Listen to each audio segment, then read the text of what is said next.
This Hyundai is nicer than your Mercedes. I'll include a link to the Murdoch Hyundai and Linden's website in the description down below. Also include a link to my car buying guide. Let's get right into it.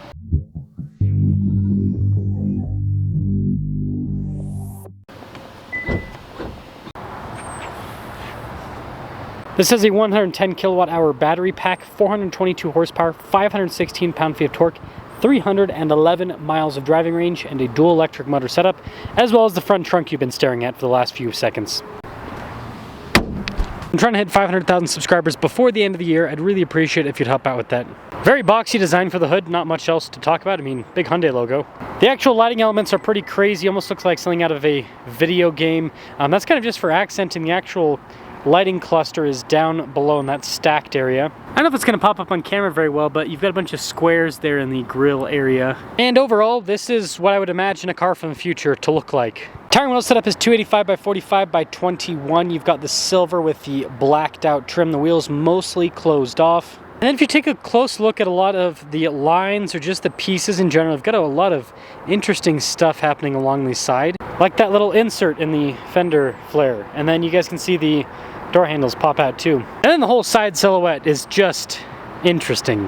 When it comes to key fob features, we've got our lock and unlock, remote start, that's to sound the alarm. Nothing here on the side. On the other side, you've got your self-park feature opening for the hatch, as well as the opening for the frunk too. So kind of a cool setup overall. Charge port is just right there. And when it comes to the cargo space, well, it is massive. In the cargo area, you have controls to raise and lower the third row, as well as the second row. That's something that you typically don't see. Rear passengers get a nice armrest. They also have controls to recline the seats, as well as a USB port.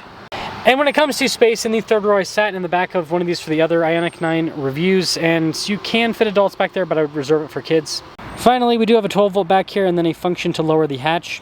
But you can also just press that, because you have a normal lowering button. Got one of the craziest taillight designs probably ever in a car. And the back end in general is just funky looking. Let's now check out the interior. Sunshade here for the rear passenger.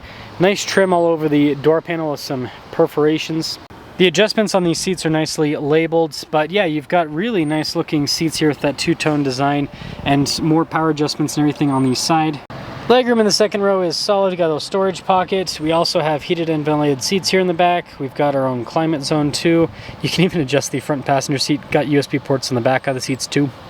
Let's now check out the front. Blind spot monitoring with the mirrors. You've got that same two-tone design here with the front door panel. Memory seat, massage seat function, and then the mirrors do power fold in. And we've got that same two-tone design here with the front seats. Power adjustments on the side. Driver and passenger both have all the adjustments. Well, let's start it up. Two-tone continues with the steering wheel having gray on the exterior. We've got analog controls for the volume, voice command, phone controls on the right side. On the left side, you've got controls for the adaptive cruise control. Pages button is for the center screen. Little regen paddle there on the back. We also have regular stocks there on the back too. Digital gauge cluster, which we can scroll through and see different bits of info and systems from the car. And this shows you kind of real world glare with the screen. Also shows you your range, which is important. 360 camera system with this, and it's cool you got the exterior shot of the car. The infotainment system itself is quick to respond. Everything is user friendly. It's nicely labeled as well. On the topic of tech, this also comes with a heads-up display. Less techy but still cool is this trim on the dash. Below the infotainment system, they give you physical controls for the dual zone climate, also for the radio, heated and cooled seats up front, and the heated steering wheel function for the driver. Plenty of options for charging, and you have this open console design, so quite a bit of space up front. This also comes with a little fingerprint scanner there, but this is some shortcut buttons. The most important thing is the drive and terrain mode select, so you actually kind of click the dial up or down to change the mode, then you click it in, push it down to change it between drive and terrain. Got a couple cup holders, phone charging pad, plenty of storage in the center console. Very solid feeling with the closing there, nice trim on the top as well. This is also equipped with a camera rear view mirror. You've got a nice headliner, and then we've got a big sunroof up top too. All this luxury does come at a price, so $77,455. Let's see how the Ioniq 9 performs. Let us set off in the Ioniq 9 Calligraphy, the fancy one. Let's get that massage seat going. It's nice. Now, here's what I'll say that is my critique of Hyundai's electric cars. I think the range is actually good. Features are good. They've got a lot going for them. I think they might be over stylizing them a little bit. That is one thing I've been thinking about, because you know, you look at Teslas, and Teslas, you never consider them a pretty, like, they're like, there's a bunch of Teslas here, by the way. They're not a good looking car. Like, it's a pretty ugly car overall. But you're not going to get bored of the Tesla because it was never exciting to start off with. So it's something that, you know, it's got its utility to get you from A to B.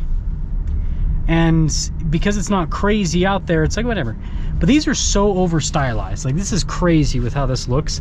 It's kind of like having a really bright color on a car. You have a really bright color on a car and it looks cool for the first week, but then after that you're kind of tired because it's just like constant overwhelming with how bright it is. I think it's kind of the same thing with this. So I think that Hyundai could benefit from pulling back on their styling just a little bit. But I do think I think what they do is cool. It's like they literally take a concept car and basically make it full production, which is crazy. But you know, maybe that's what they're just gonna do, is they're just gonna be known for making crazy looking cars, and you know, maybe people will like that. I don't know. Definitely makes a statement. But I don't know, I know a lot of people, and a lot of people don't like, this is so flashy. A lot of people love the car. They're like, can I have something that's a little bit less flashy though on the exterior? Okay, let's pop it into sport mode. Oh! Yeah, it's got some power, that's for sure. This is at only 35% charge, so I might not be getting full horsepower. That's one downside about these electric cars. What is the range change between sport? So 94 in sport, 98 in eco, or sorry, 98 in normal, 100 in eco. So it changes the range a little bit. I do like how this shows you your minimum max range. So it says, I'm not gonna run that over, not my cart.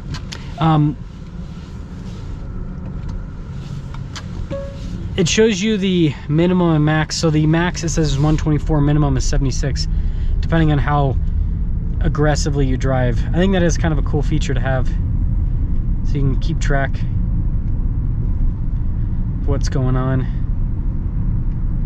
This is very comfortable. Again, this is the Hyundai version of the EV9, which is very nice luxury EV is what I would call it.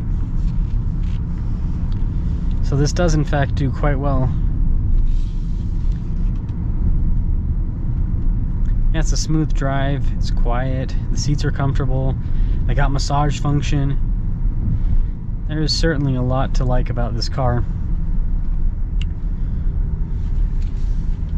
What I'll close with is what I said in my first Ioniq 9 review.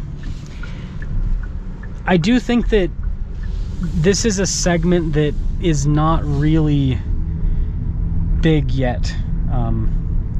Electric cars, right? There's people that love them, right? I know plenty of people love them, but most use cases for electric cars is just daily driving, and so not really taking people around.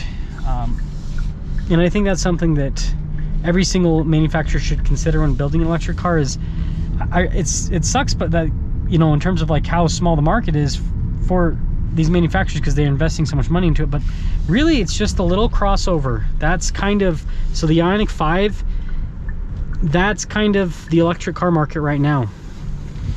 This stuff, it's not like there's nobody that would buy this, but there's just not a big enough market.